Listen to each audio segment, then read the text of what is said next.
That is correct, yep. So how many test matches have you actually been in charge of? So I've umpired 66 test matches and 107 ANZ Championship matches. Obviously, that competition concluded this year. But, Jono, I understand you're only 31.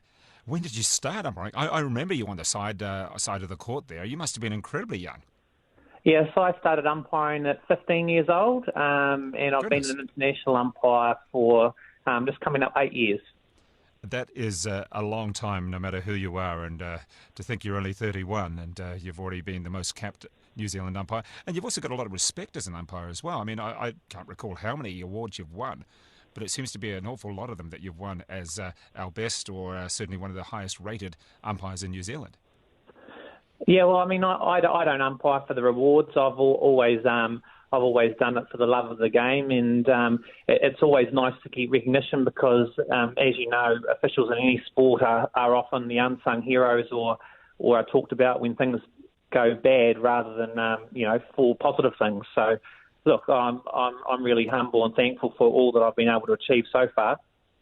Can you remember a test match that you really enjoyed, and why did you enjoy that? Probably the best test match I've umpired is the bronze medal match at the Glasgow Commonwealth Games between England and Jamaica. That was kind of a tough, rugged, a bronze medal match is do or die. One team gets a medal, one team doesn't, and that went goal for goal, and Jamaica actually ended up coming out on top by a couple of goals from memory, and that was certainly an amazing experience because that was actually my 50th test match on that game as well. I'm going to ask what potentially is a silly question, but for me as a sports journalist, broadcaster, I sit there and I watch and I can make my observations and I can say whether I think it was good or bad. But for you as an umpire, you don't get a choice of making it good or bad. You've got to be good the whole time. Why do you umpire? I umpire because I enjoy the challenge of making the right calls all the time. I mean, I train really hard to make sure that any decision making is subconscious, and that's still something that I'm tuning to this very day. And I enjoy knowing that my skill helps add value to the contest and a better spectacle for everyone at home who nowadays who are watching on TV, those in the stand, and also for the players. I mean, at the end of the day, a well-officiated game helps their skills shine through. Okay, let's get down to the nitty-gritty of things. We're not going to see you so much, if at all, umpiring netball, particularly for the new premiership competition. Is that correct?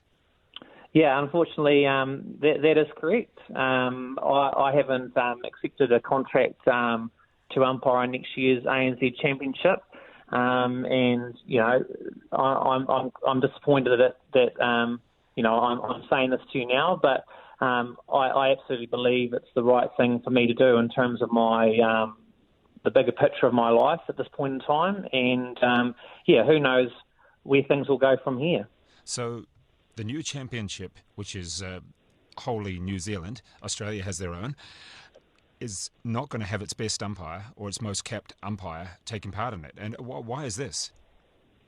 Well, from my personal view, I haven't been able to commit to next year's competition and all that entails from an umpiring perspective, predominantly because the scheduling of next year's league falls on Sundays, Mondays and Wednesdays, and we receive limited notice for appointments a couple of weeks in advance, and I'm a partner in an accounting firm in Dunedin, and I've got clients and a team to think about, and I can't see that it's fair for me to say I'll umpire in the new competition when I know I'm going to have some juggling to do to block out my calendar for potentially 4 days a week, and I've also got a family at home that I need to think about as well. So I just feel the right thing to do now was to be honest and say, look, I can't get across the line and commit. And that's something I signalled very early on last year when this competition was mooted, that that change was going to potentially pose a problem for me and other people like myself who have got careers. So, yeah, I guess while I'm sad that I won't be out there on court next year as it stands at the moment, I'm absolutely certain that it's the right thing for me. Do you get paid being an umpire for the ANZ Championship? I mean, I guess it's never going to be as much as being a partner in an accountancy firm in Dunedin, but you do get some financial reward. Is that correct? Yeah, we are paid to umpire in ANZ Champs, and certainly the ANZ Premiership was going to be the same. I was going to have to. There's two components to how we get paid. There's a retainer and a game fee. I was going to have to umpire more games to get paid the same as I would have done under the old league, but I've never umpired for the money. Basically, all that's allowed me to do is to basically take the time off from my work. And then when we umpire internationally, that's purely voluntary. So you don't get paid when you do Australia versus New Zealand or England versus Jamaica. You don't actually get paid money for that. Is that right? Is that what I'm hearing?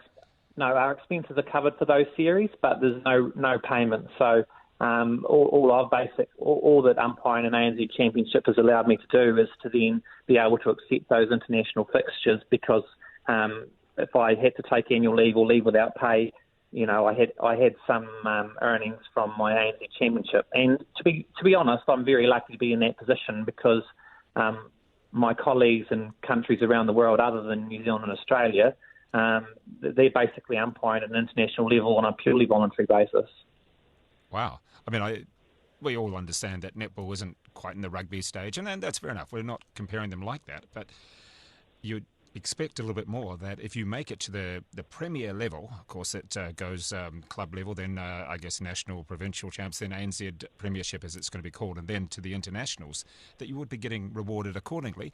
And as I said before, it's never going to be quite the same as being a partner in an accountancy firm. And you've said you don't do it for the money, but you've got to survive, and you've got to eat, you've got to live, and you've got family, as you said. But it's quite astounding that the way it's done and the way the money isn't really forthcoming when you do the internationals, and the way there hasn't been the consultation that you would have expected or would have liked with Netball New Zealand. Well, I mean, to be fair, I mean, I think this is the challenge that's facing netball, certainly at the international level, is the commercial viability. And Netball New Zealand has done a really good job of protecting the interests of the game here in our country from the commercial sponsorship and partnerships that it's been able to forge.